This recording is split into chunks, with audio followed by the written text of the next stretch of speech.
déversons-nous le flot des abondantes eaux de ton pardon.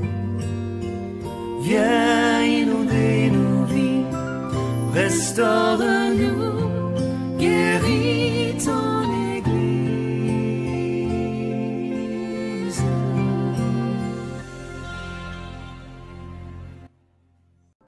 Alors Dieu dit que les eaux produisent, n'est-ce pas, des animaux vivants et que les oiseaux volent sur la terre vers le ciel.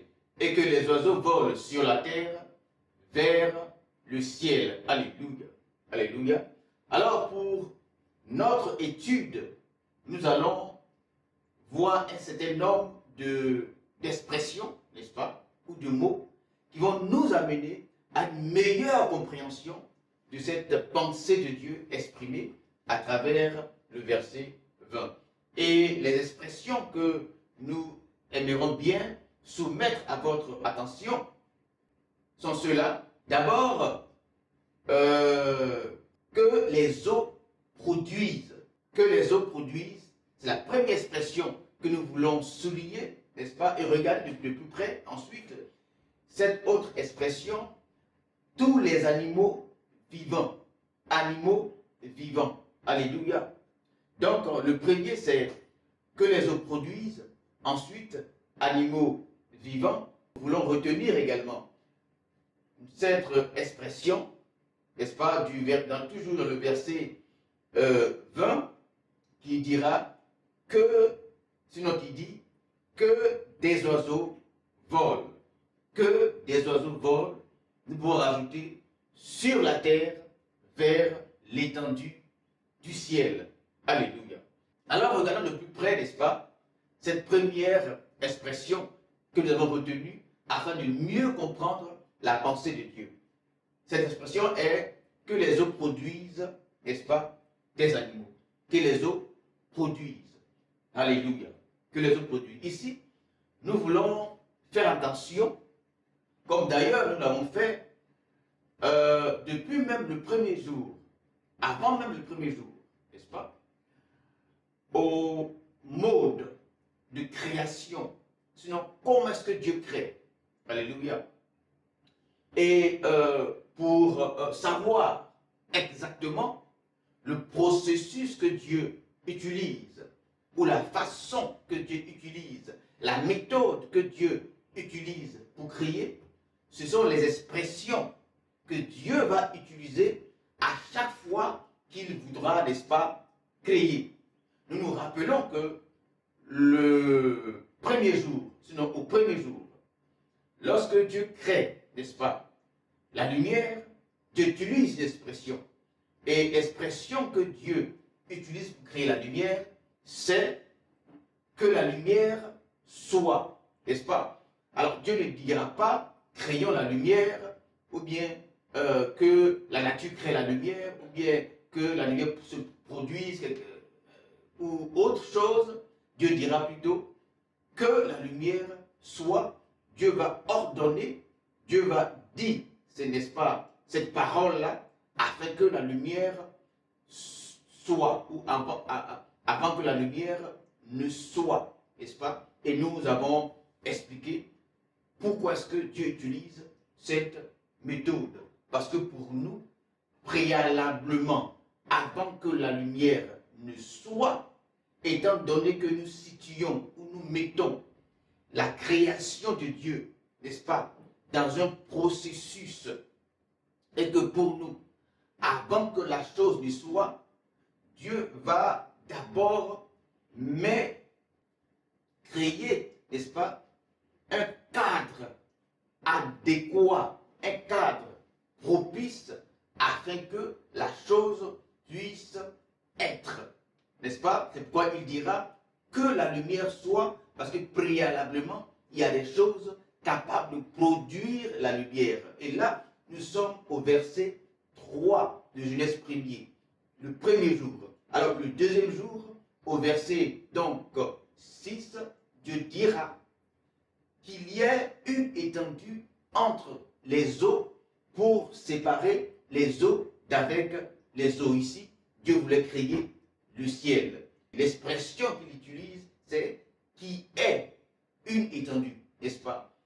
Au verset 9, et là, nous sommes à l'étape de la création, n'est-ce pas, de la mer, mais nous précisons que avant que, ici, au troisième jour, Dieu ne crée la mer, avant même le premier jour, la Bible dira qu'il y avait des eaux. Il y avait d'abord des eaux, n'est-ce pas? Pour que, au troisième jour, Dieu dise maintenant, lorsque Dieu sépare le deuxième jour, les eaux d'avec les eaux, une partie des eaux, n'est-ce pas, va monter dans le ciel, dans l'espace, dans le cosmos, et va également contribuer à la création des astres, parce que nous savons que des astres sont constitués 80% de glace, et c'est seulement sur la Terre que les êtres humains ont jusqu'à aujourd'hui trouvé l'eau liquide. Alors, cette eau restée sur la terre, au verset donc 9, Dieu dira que cette eau se rassemble. Et lorsque cette eau va se rassembler, Dieu va appeler cette eau la mer. Nous voulons également faire une précision. La Bible déclare que un jour devant Dieu est comme 1000 ans. Nous ne disons pas que c'est à 24 heures que Dieu va créer, n'est-ce pas, chaque chose. Nous pouvons dire ou définir ce qui est logique, n'est-ce pas, dans cette démarche, dans notre approche, c'est que les temps de création, n'est-ce pas, nous le situons en 1000 ans. Ce qui est sûr, c'est un temps. Ça ne peut pas être un temps de 24 heures, parce que ici, nous ne sommes pas dans la dimension du miracle, tel que les êtres humains conçoivent le miracle. Tout est miracle, si vous voulez. La vie est miracle. Le fait que nous puissions respirer, le fait que nous soyons en bonne santé, etc. Toutes ces choses relèvent du miracle de Dieu. Lorsque nous jetons à terre une graine ou un noyau qui pousse, n'est-ce pas, pour nous, c'est un miracle. Lorsqu'une femme met au monde un enfant, c'est un miracle. Alléluia. Nous savons que toutes ces choses constituent pour nous des miracles. Mais un miracle vu sous l'angle religieux, nous ne croyons pas que Dieu se limite, n'est-ce pas, seulement par cette façon de faire. C'est Dieu qui a créé la nature, c'est Dieu qui a créé, n'est-ce pas, les plantes, les animaux, etc. C'est Dieu qui a créé également, qui procède tel que Dieu a créé les êtres humains ou les plantes. Dieu a mis en eux un mécanisme de, n'est-ce pas, je dis, de guérison ou je dirais de régénérescence. C'est-à-dire cette capacité, n'est-ce pas, de se renouveler. Ces choses ne constituent pas forcément des miracles d'ordre religieux. Alléluia. Pour nous, c'est dans un espace de 1000 ans que nous situons la création de Dieu. Alléluia. Que le nom du Seigneur soit béni. Alléluia. Mais maintenant, le 4e jour, nous sommes ici au verset 14. Le 4e jour, Dieu dira qui est, n'est-ce pas, des luminaires. Et là, nous sommes à la création des astres. Nous parvenons maintenant au 5e jour. Dieu dira que les eaux produisent des animaux. Nous sommes au 5e jour. Lorsque Dieu voudra, n'est-ce pas, créer les animaux, Dieu dira que les eaux produisent, n'est-ce pas, des animaux. Nous voulons signifier ou mentionner ou préciser que cette expression que Dieu utilise pour créer les animaux, Dieu l'a déjà utilisée lorsque Dieu voudra créer les plantes. Dieu dira à la terre de produire les plantes. C'est la première fois que Dieu utilise cette expression. La deuxième fois, c'est au verset 20, le 5e jour, lorsque Dieu voudra créer les animaux. Dieu dira donc aux eaux de produire des animaux. Et le 6e jour, Dieu utilisera également cette même expression pour créer le 2e groupe d'animaux. Dieu dira cette fois-ci à la terre de produire d'autres animaux. Le 6e jour, après avoir créé le 5e jour, le premier groupe d'animaux à travers les eaux. Alléluia.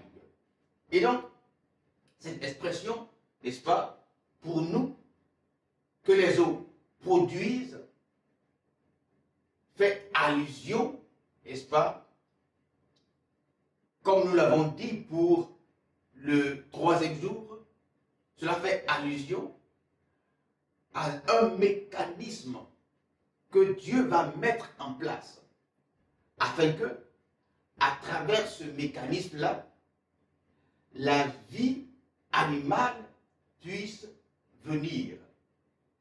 Il y a pour nous des choses prédisposées dans les eaux, n'est-ce pas, qui vont produire cette vie animale.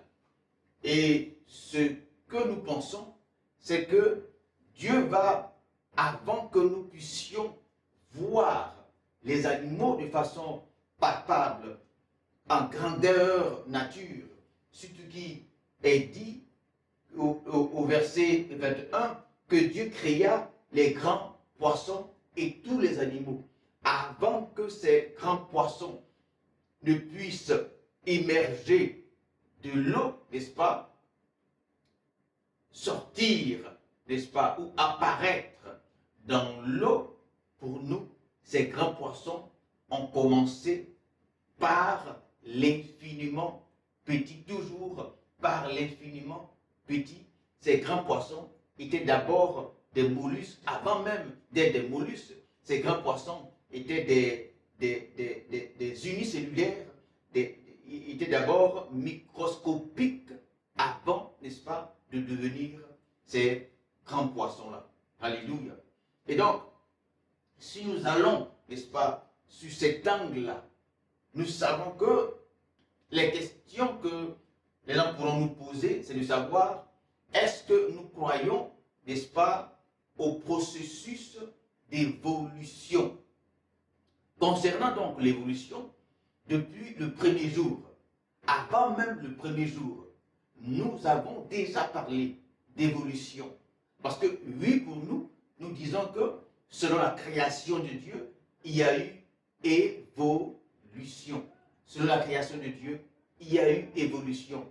Déjà, lorsque Dieu dit, la terre était informe avant même le premier jour, pour que cette terre informe avant le premier jour devienne une terre avec une forme pleine et achevée le troisième jour, pour nous, il a fallu qu'il y ait quelque chose qui a évolué, il y ait quelque chose qui a changé. Également, avant le premier jour, la Bible déclare, l'Esprit de Dieu se mouvait au-dessus, n'est-ce pas, des eaux. Il y avait des eaux. Et ces eaux-là vont devenir le troisième jour, n'est-ce pas, la mer. Et pour nous, cela s'inscrit forcément dans un processus d'évolution lorsque nous comprenons ces choses, lorsque nous analysons ces choses, lorsque nous ne nous limitons pas, n'est-ce pas, dans le volet où nous ne voyons pas, nous ne nous limitons pas à voir les choses dans l'angle spirituel ou l'angle, n'est-ce pas, religieux. C'est important de comprendre que les processus, n'est-ce pas, de développement et d'évolution, Dieu inscrit la création dans ce chemin-là. Alléluia. Alléluia. Alléluia. Pour nous, nous sommes dans une démarche naturelle, une démarche d'analyse, une démarche logique et scientifique de la création que Dieu a faite, n'est-ce pas, depuis le premier jour jusqu'au 6e jour. Alléluia, alléluia, alléluia.